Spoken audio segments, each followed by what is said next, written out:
Your seatbelts, because we are going to talk to the brilliant royal expert, Lady C. Welcome, Lady C. Hello, how are you? I'm very, very well. It's always a pleasure to have you on my show. And we've got lots to talk about, if you don't mind. First of all, fascinated to get your take on Meghan's recent trip to Paris Fashion Week, where she tried to get in with all the top people there, but didn't really manage it. She didn't really manage to get photographed with anybody who mattered that much. And subsequent to that, and of course at one point she was pictured driving in her limo past the tunnel where poor Diana died, and she's got her feet up on the back seat.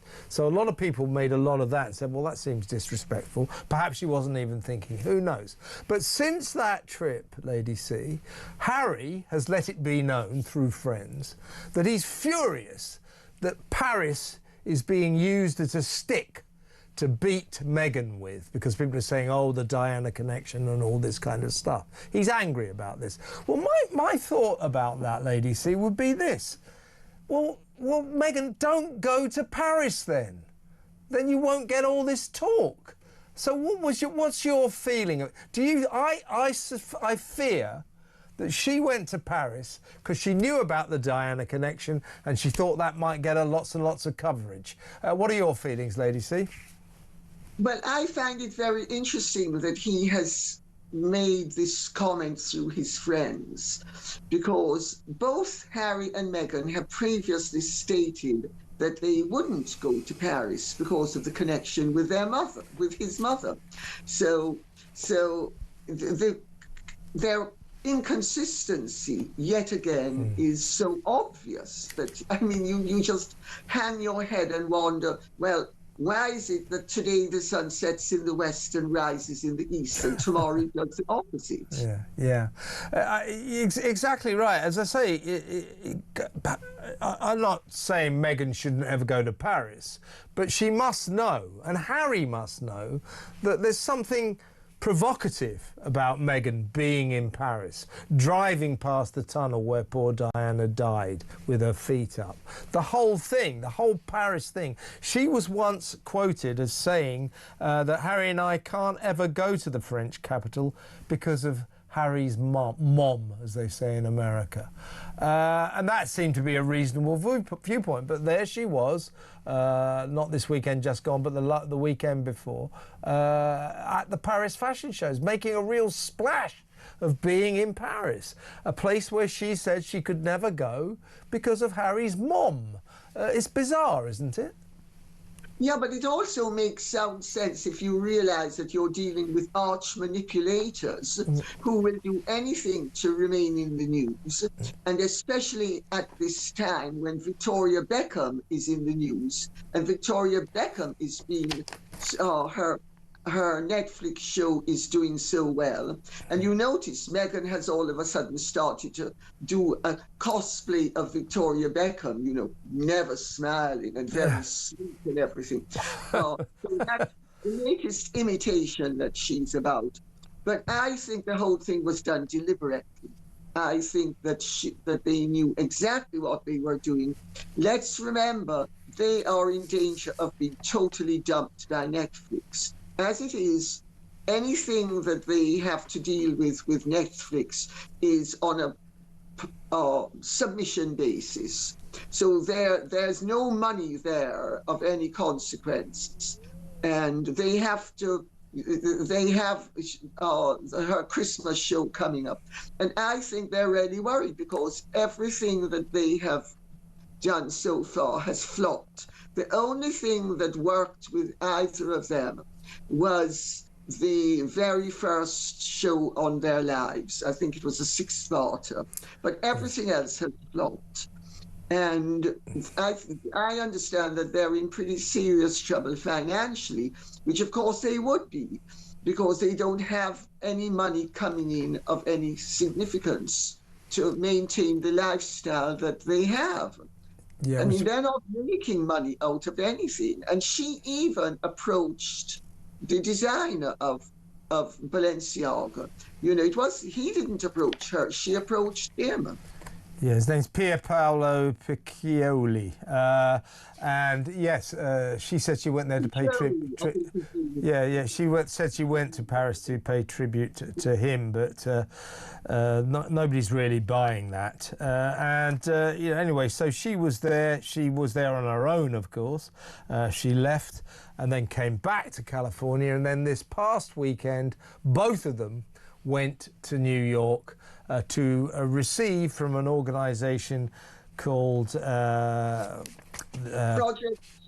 Project Healthy Minds, to receive Humanitarians of the Year awards. Do you think, Lady C, they deserve a Humanitarian of the Year award? Because I can't for the life of me think why anybody would think that they warranted such an honour. What do you think? Well, it's not an honour. First of all, Project Human Minds is not a charity. It is a non-profit, but it is a company. Mm-hmm. It's in business and in partnership with Archwell, which is also basically a non-profit, but a company. Mm. Archwell does have a limited charity line, but it's basically a tax squeeze. So first of all, it's not a charity. It's, and it's a very small company. I think its income last year, the last published figures were $2.5 million, of which $1.5 million were taken out in expenses. So you're really dealing with a con. It's a con. And do they deserve the award? Well, they deserve awards for being anti-humanitarian, because they're definitely inhumane. Well, of course, Prince Harry. I mean, he'll go to the ends of the earth for the opening of an envelope, particularly if he's going to be given an award. And you remember, was it last year or the year before, when John Travolta in Los Angeles, in Beverly Hills, presented him with a Legend of Aviation award. Harry got a Legend of Aviation award. This was a man who couldn't pass his army helicopter pilot's test. So he's no slouch at receiving awards which he thoroughly doesn't deserve, is he? Well, let's not forget as well that the mother of the guy who Mary Tillman. Yes, she strongly objected to the award, but they still brazenly showed up. That's right. And it's a business model. It's just a business model, and they're playing it for column inches. It's, either they're going to do something like this, or they're going to pay a firm like Sunshine Sachs, which they paid $2.5 million to, and then had trouble settling their final invoice, so ended up parting ways. And so they're either going to have to buy publicity one way, or they're going to buy it another. But they don't seem to understand that their business model isn't working, because they get a lot of publicity, but it doesn't actually convert into proper dollars and cents, does it? All of their business enterprises keep on flopping, except for his book, which earned him a lot of money, and that show on their lives, which earned them some money. Yeah. And that was a success, but everything has been a failure. Yeah, that show was called Harry and Meghan, I seem to remember, imaginatively. But what about... So they go to New York to receive this undeserved humanitarian award, Humanitarians of the Year award, right? So this is on Friday. They both pitched up in Manhattan. Saturday night, they both went out for dinner separately, not together. The Duchess of Sussex, Meghan, dined with her friend Serena Williams at New York's Soho House, whereas Prince Harry was just making a series of individual appearances. So what do you make of that? I mean, don't you think that's strange? You both go to New York for the weekend. I know they're busy people, they're in demand, but you'd have thought, you know, if it was a very happy marriage, they'd have gone out for dinner together on a Saturday night in New York, don't you think? Not necessarily, in fairness to them. I mean, this is a business. They are a business, and they're going to get far more attention if they go out separately than together. They have perfected the art of getting everybody to talk about them. It's actually brilliant public relations, if you think about it. Except they don't get that much positive publicity, do they? Right, but they don't care because, remember, there's a school of thought that all publicity is good publicity. Yeah. That's what I always say. As long as they spell your name correctly, you're in business. But what do you think about Meghan's? I mean, a lot of people are saying, well, why did she go to Paris?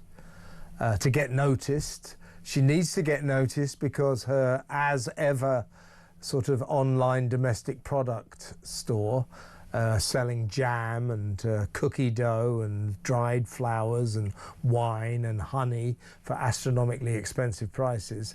A lot of people feel that business isn't doing very well, to say the least, and that she was trying to drum up publicity to try to direct attention at her ailing business. What do you think is the state of play with As Ever, Lady C?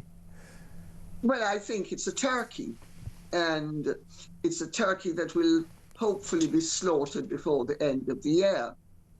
But I also think that she, aside from their need for publicity and her personal need for attention, I mean, she is a junkie. She is a fame junkie. But I think aside from that, there is the fact that, you know, well, I mean, the whole thing is so ridiculous. It is, isn't it? Do you know what I always say, Lady C, is this, right? So this is she's trying to sell you jam and honey. Jam is like, what is it, $14 or something ridiculous. Cookie dough for $14. If you get some of the wine, you have to buy 3 bottles. It's going to cost you about $120 with packaging and shipping. But my thought about it is, so she's selling these mundane domestic products, jam, marmalade, honey, cookie dough, dried flowers, etc., etc., for very expensive prices. So if you're going to buy them from As Ever, you've got to fill out the form online, you've got to put your credit card in, then you've got to wait 3 weeks and you'll be lucky whether or not they'll turn up or not. Whereas you could go next door to your corner grocery shop, your corner grocery store, and buy all those products in 3 minutes for a fraction of the price. Her business model, I think, is kind of insane. I just don't see how it could possibly work. Well, it doesn't. It isn't insane, and it hasn't worked.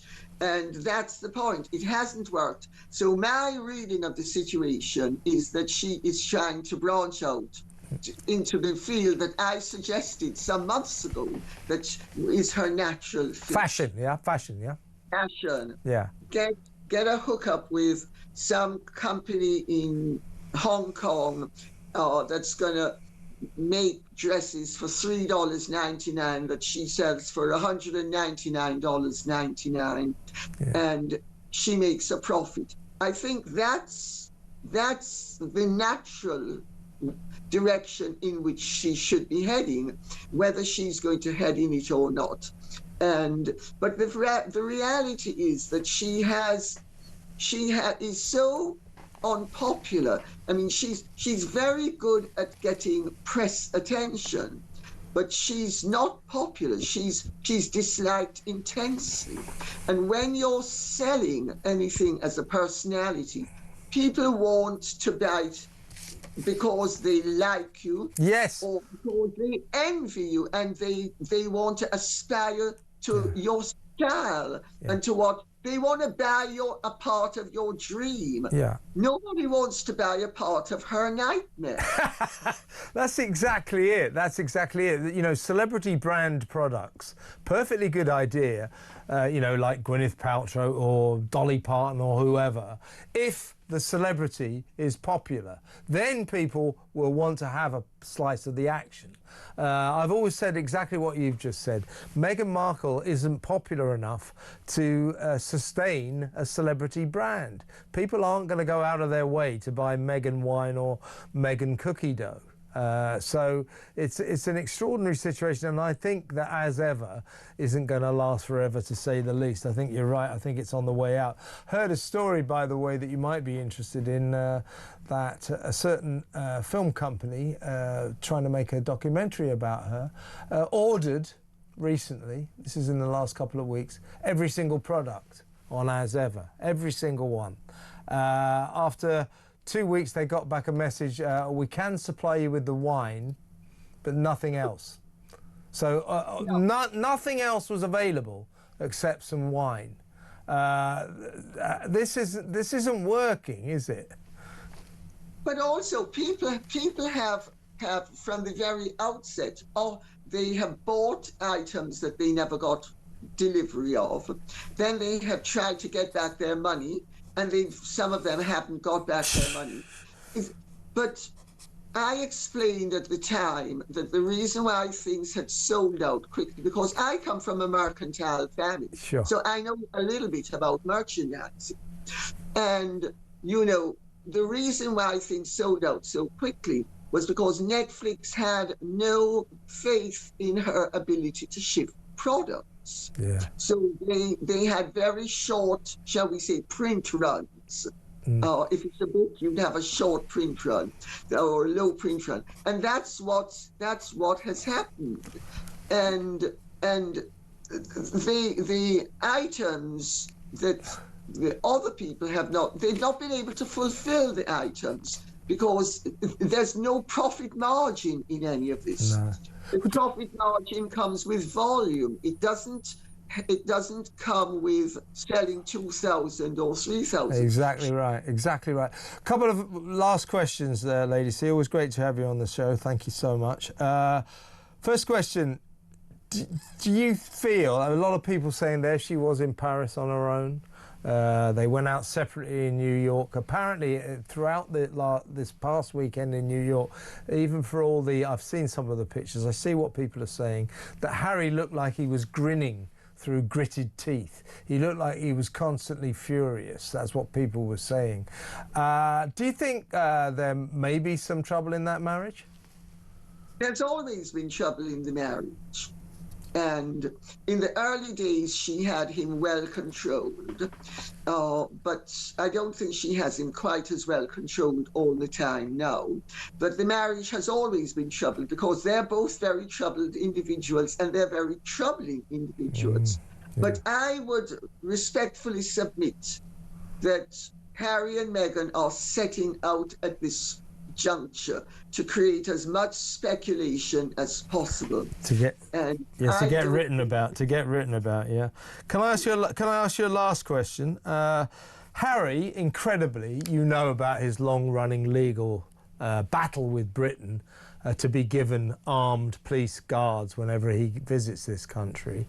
He's failed and failed and failed. He's appealed, failed, appealed again, failed. It's cost him millions and millions of dollars. Been told, no, you're not getting that. You're not a frontline royal, therefore you don't warrant it. He has written to the new Home Secretary, Shabana Mahmood, and asked her once again for armed police protection when he comes to this country. Why can't he understand he's never going to get it? Again, Kevin, it's a very clever ploy. This is a way of keeping themselves in the news. This also, my understanding is, sorry, that Meghan does not want to come back to this country. Yeah. And this is a brilliant way of making sure that they have the perfect excuse to not come back. And also remember, both Harry and Meghan have said she and the children will be at risk if they come to this country without security. Yeah. Well, notwithstanding the fact that they would be at a royal palace, which automatically has security. Pretty secure, yeah. So I mean, that is all a huge red herring. The fact of the matter is, Meghan and Harry don't want the children to come back to the country because they don't want too much scrutiny. Yeah.